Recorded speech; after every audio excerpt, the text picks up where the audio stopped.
इस पुस्तक को ध्यान से अगर आप देखेंगे, ये जो चक्र मैंने बनाया है, इसमें सारी की सारी पहाड़ी भाषा की उपभाषाएं, बोलियां और उनकी भी सब डायलेक्ट्स, छोटी बोलियां, उसका भी मैंने जिक्र किया है। जो हिमाचल के पूर्वज या तो काशी जाते थे विद्या ग्रहण करने के लिए हमारे वंशज, या फिर कश्मीरी विद्या, पाबूची, बटाखरी, पंडवानी, चंदवानी लिपियों के वंशज थे। वो सारे के सारे कश्मीर से जाकर के उन्होंने विद्या ग्रहण करी। जो शारदा से एक 5वीं लिपि निकली वो थी टांकरी। The Himachali podcast. पहाड़ी भाषा क्या है? अरे ये पिछले हम लगभग 20 से 25 वर्षों से क्योंकि एक लेखक के रूप में मैं हिमाचल में रहा हूँ, तो ये विषय मेरे जहन में भी बहुत पहले से था कि ये पहाड़ी भाषा है क्या। अगर आप देखें, हिमाचल का जो भौगोलिक स्वरूप है, हम पश्चिमी हिमालय में आते हैं। हिमालय के 3 खंड हैं, पूर्वी हिमाचल, हिमालय, मध्य हिमालय और पश्चिमी हिमालय। तो हिमाचल की जो भौगोलिक स्थिति वो पश्चिमी हिमालय के अंतर्गत है। अब इसी आधार पर जो यहाँ की भाषाएं हैं, जिसको हम मातृभाषा कहते हैं, मातृभाषाएं हैं, पूर्वी पहाड़ी में नेपाल का खंड आता है तो वहाँ नेपाली हैं।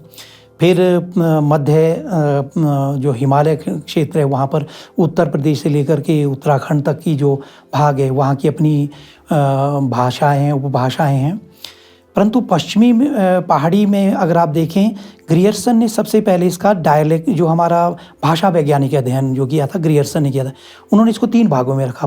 पूर्वी हिमालय, पूर्वी पहाड़ी, मध्य पहाड़ी और पश्चिमी पहाड़ी।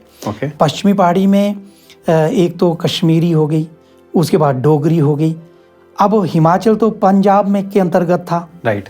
तो अब यहाँ प्रश्न यहीं आ रहा है कि भाई क्या ये पंजाबी है?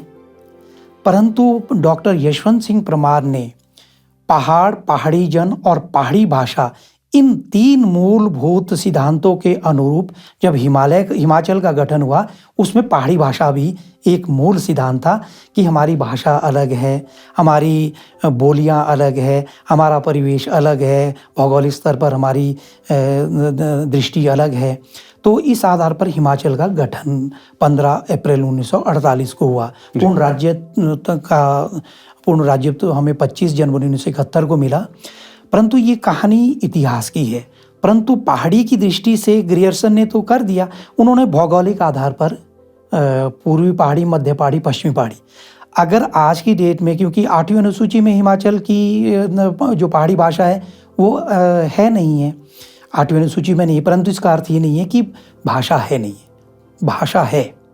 तो वो कैसी भाषा है, इसको हम परमार ने स्पष्ट रूप से पहाड़ी भाषा कहा। जो उन्होंने भाषा और यहाँ का जो लोक साहित्य है उसके ऊपर जो पुस्तक लिखी है, भाषा को उनकी बहुत महत्वपूर्ण पुस्तक है। उस पुस्तक के आधार पर उन्होंने हिमाचल की जो पहाड़ी भाषा है वो पहाड़ी शब्द ही प्रयोग किया। 1881 की जो जनगणना है जी, अगर आप उसका स्टेट देखेंगे, उसमें भी पहली मर्तबा पहाड़ी शब्द प्रयोग किया गया है। अब आप प्रश्न करेंगे कि ये पहाड़ी क्या है, तो हम अगर इसको देखें कि हिमाचल को अगर कश्मीरी, डोगरी और पंजाब से अगर हमने अलग दिखाना होगा तो इसका स्वरूप तो देना पड़ेगा। तो हमारे महत्वपूर्ण हिमाचल कला संस्कृति भाषा अकादमी, क्योंकि भाषा का अपना व्याकरण भी होना चाहिए। तो मोरूराम ठाकुर ने एक पुस्तक लिखी है, हिमाचली पहाड़ी भाषा व्याकरण। पहाड़ी भाषा का अपना व्याकरण है। ग्रियर्सन ने पहाड़ी भाषा की बोलियां 8 लिखी है।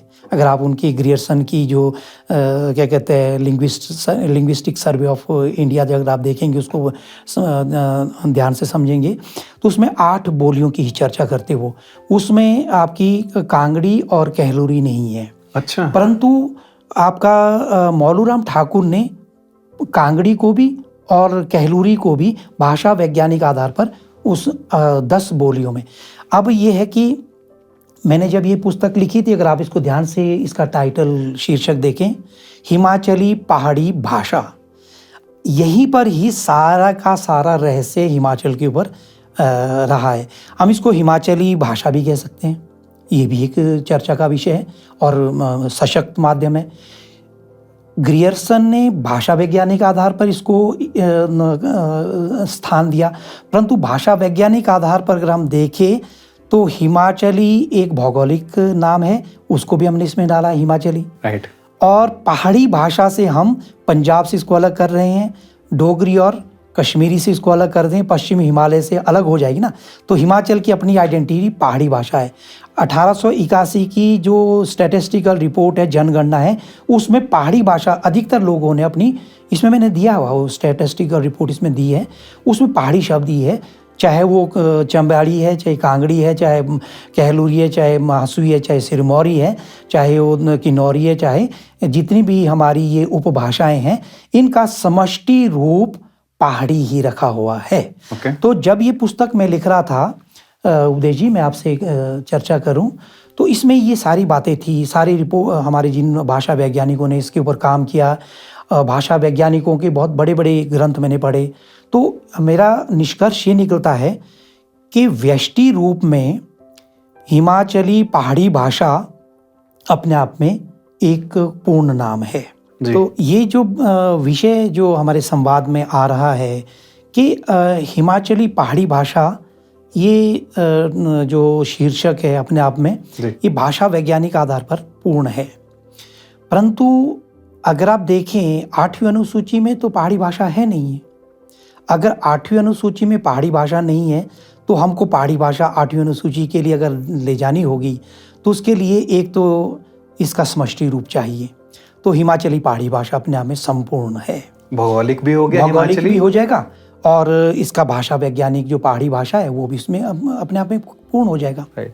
और दूसरा जो महत्वपूर्ण विषय है, अगर आप देखें, मैंने जब जो हमारी 8वीं अनुसूची में, संविधान की 8वीं अनुसूची में 22 भाषाएं हैं, बंगाली की भी तो अपनी उपभाषाएं हैं, 21 से लेकर के बहुत ज़्यादा है, उसकी डायलेक्ट सब डायलेक्ट्स भी है, परंतु समष्टि रूप में तो बंगाली है। वैसे ही आप देखिए पंजाबी, अगर आप बिल्कुल हम जिसके पार्ट एंड पार्सल रहे हैं हिमाचल, अगर आप पंजाबी को देखें वो सिर्फ पंजाबी कहते हैं, परंतु उसकी भी अपनी डायलेक्ट सब डायलेक्ट्स भाषा वैज्ञानिक आधार पर उपभाषाएं रही है।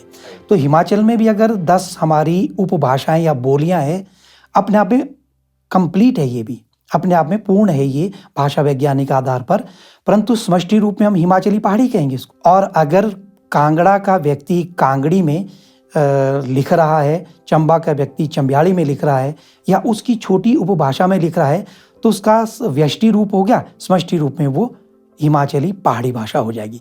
अब इसको मैं प्रमाणित करता हूँ हिमाचल की पहाड़ी भाषा के लोक साहित्य के आधार पर।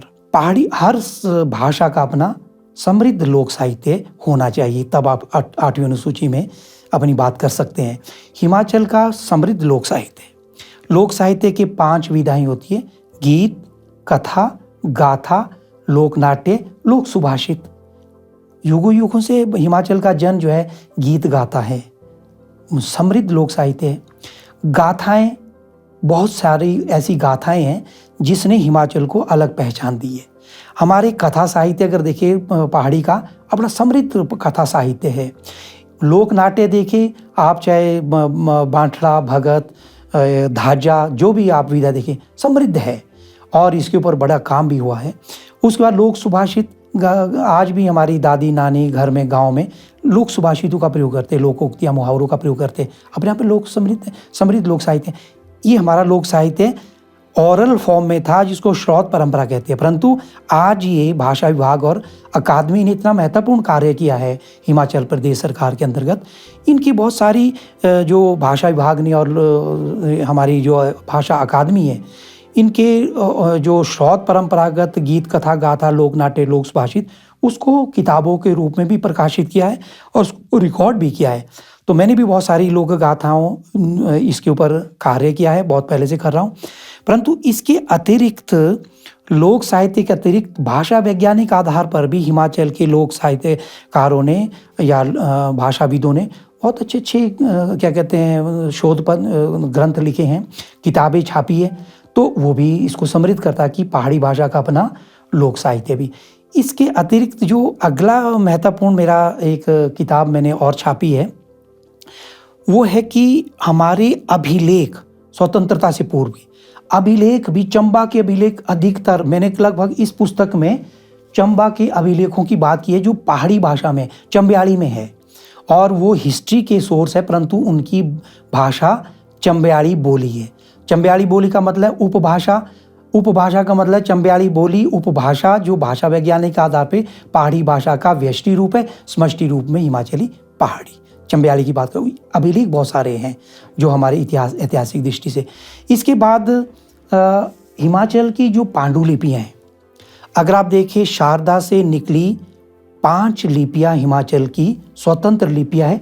मैंने इस पुस्तक में इसका जिक्र किया है, ये जो लिपिमाला पुस्तक है। ओके शारदा से निकली 5 लिपियाँ हैं। सर, जब आप यूज कर रहे हो वर्ड शारदा, हाँ जी, तो थोड़ा सा इसको एक्सप्लेन करें। हाँ, ये बड़ी महत्वपूर्ण है क्योंकि अगर आप देखेंगे हिमाचल में, इस पुस्तक को जब मैं लिख रहा था, इस दूसरा विषय आता कि अब मैं ये स्पष्ट कर दूं, जो बोलियां हैं, जैसे आप कांगड़ी, चंबयाड़ी, लाहौली, किन्नौरी, क्या कहते हैं आपकी मासुई, बघाटी, बाघली, उसके बाद कहलूरी, मंडियाली, कुल्लवी, ये सारी 10 है, परंतु परमार ने उनकी संख्या 30 तक भी कही है। अच्छा। और 30 वो डायलेक्ट्स के भी सब डायलेक्ट्स है।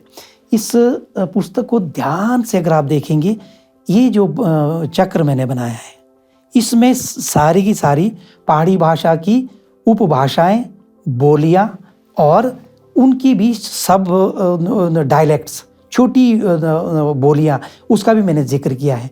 तो वहाँ प्रश्न उठ रहा था जब मैं इस पुस्तक को लिख रहा था कि हिमाचल की अपनी पहाड़ी भाषा की क्या कहते हैं लिपि क्या होगी। राइट, ये बड़ा महत्वपूर्ण है ना। अब अधिकतर लोगों ने, जैसे आप भी कह रहे थे कि चर्चा हो रही है कि भी टांकरी हो सकती है। यस। हम क्या करें जी, किस में लिखें?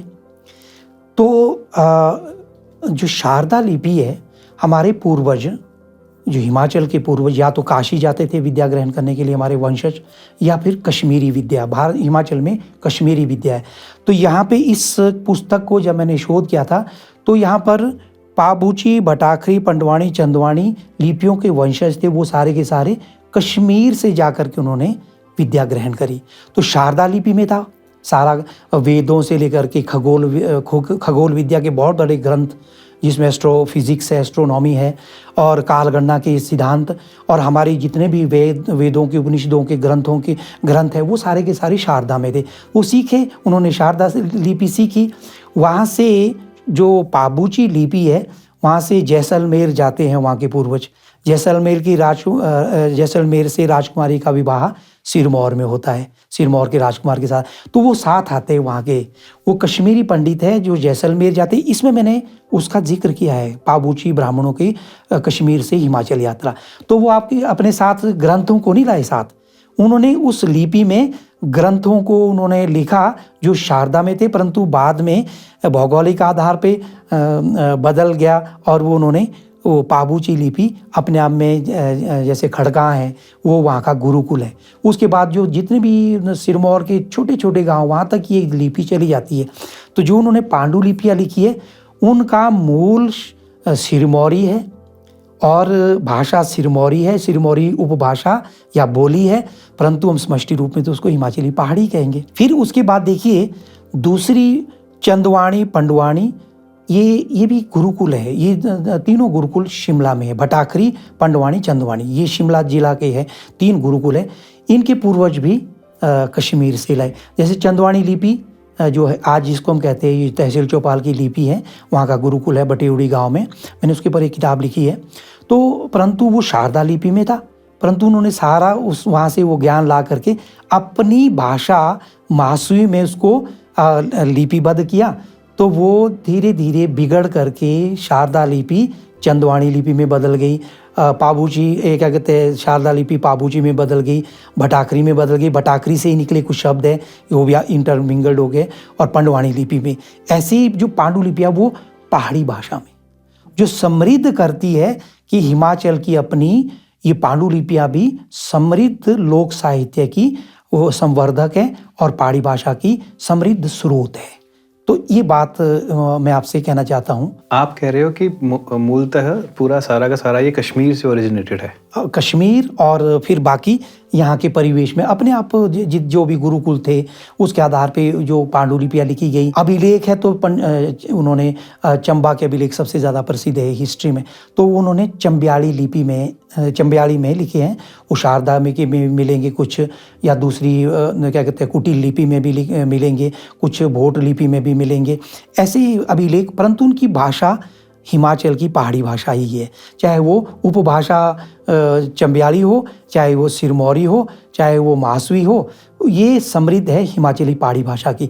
परंतु आज प्रश्न ये आ रहा है कि क्या हम अब जो ऑफिशियल जो शारदा से एक 5वीं लिपि निकली वो थी टांकरी। वो हमारे राजगानों के समय ये टांकरी लिपि जो है हमारे जिसको बोलते हैं ऑफिशियल स्क्रिप्ट रही है। अच्छा। कि उसमें लिखते थे, आदेश लिखते थे, बहुत सारे चंबा राजा के आदेश है, या रामपुर बुशहर के राजा के आदेश है, या सिरमौर राजा के आदेश है, वो टांकरी में ही होते थे। और दूसरा ये जो हमारे ये जो क्या कहते हैं व्यापारिक लिपि भी रही है, जितने भी हमारे व्यापारी है वो उसमें ही लिखते थे, अपना गणना गणित सारा उसमें लिखते थे, लेखा जोखा। 6 हमारे पांडुलिपि जो टांकरी है इसकी 6 काइंड्स है हिमाचल में। परंतु प्रश्न ये आ रहा कि क्या ये साहित्यिक भाषा हो सकती है या पहाड़ी भाषा की हो सकती है। राइट। परंतु इसका कंक्लूजन मैंने 6ठे अध्याय में दिया है, इस पुस्तक के 6ठे अध्याय में। उसमें मैंने स्पष्ट किया है कि गीत कथा गाथा लोक नाट्य लोक सुभाषित अपनी अपनी उपभाषाओं बोलियों में है। वो अपने आप में समृद्ध है। कुल्लवी के लोग कुल्लवी में लिखते हैं गीत भी, कथा भी, गाथा भी, लोक नाट्य भी। बघाट के लोग बघाटी में लिखते हैं, कांगड़ा के लोग कांगड़ी में लिखते हैं, और चंबा के लोग चंबियाड़ी में लिखते हैं, किन्नौर के लोग किन्नौरी में लिखते हैं, या इनकी सब डायलेक्ट्स में भी लिखते हैं, तो उसमें कोई समस्या नहीं है। परंतु आधुनिक साहित्यकार किस में लिख रहे हैं? हिमाचल के अच्छे कवि आज लोक साहित्य देवनागरी में लिख रहे हैं, पहाड़ी में। कांगड़ा का अच्छा लेखक अगर कविता रच रहा है वो देवनागरी में लिख रहा है, परंतु है वो कांगड़ी में। अगर कुल्लू का एक कोई अच्छा साहित्यकार लोक साहित्यकार कुल्लूवी में लिख रहा है, उपभाषा कुल्लवी हो गई, डायलेक्ट हो गई, परंतु वो लिख किस में रहा है? देवनागरी में। सहज होगी ना हमारे लिए। तो आज की जो मैंने रिकमेंड भी किया है इसको कि इसको हम जो है जब अगर आप 8वीं अनुसूची के लिए सहज रूप से आएगी तो वो हमारी देवनागरी ही होगी।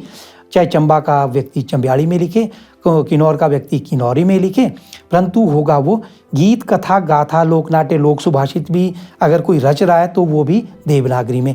कथा आधुनिक विधा पर लिखेगा तो वो जिस भी उपभाषा में लिखेगा, जिस भी बोली में लिखेगा, तो वो पहाड़ी का ही कोई समृद्ध कर रहा है।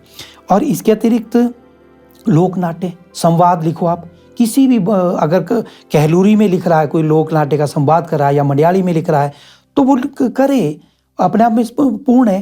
परंतु समष्टि रूप में तो हिमाचली पहाड़ी भाषा ही हो जाएगी जब हम 8वीं अनुसूची के लिए। ये सारे प्रमाण ये सिद्ध करते हैं कि हिमाचली पहाड़ी भाषा का अपना आधुनिक साहित्य लोक साहित्य भी समृद्ध है, जो देवनागरी में लिखा जा रहा है। तो आधुनिक लोक साहित्य अगर देवनागरी में लिखा जा रहा है तो हम ये सुझाव देते हैं, और 8वीं अनुसूची के लिए भी, कि देवनागरी में ही हम इसको देवनागरी को ही हिमाचली पहाड़ी भाषा की लिपि के रूप में इसको स्वीकार करें, और हमारा समष्टि रूप में हिमाचली पहाड़ी भाषा, व्यष्टि रूप में अलग अलग उपभाषाएं या बोलियां। ये मेरा निवेदन है। The Himachali Podcast।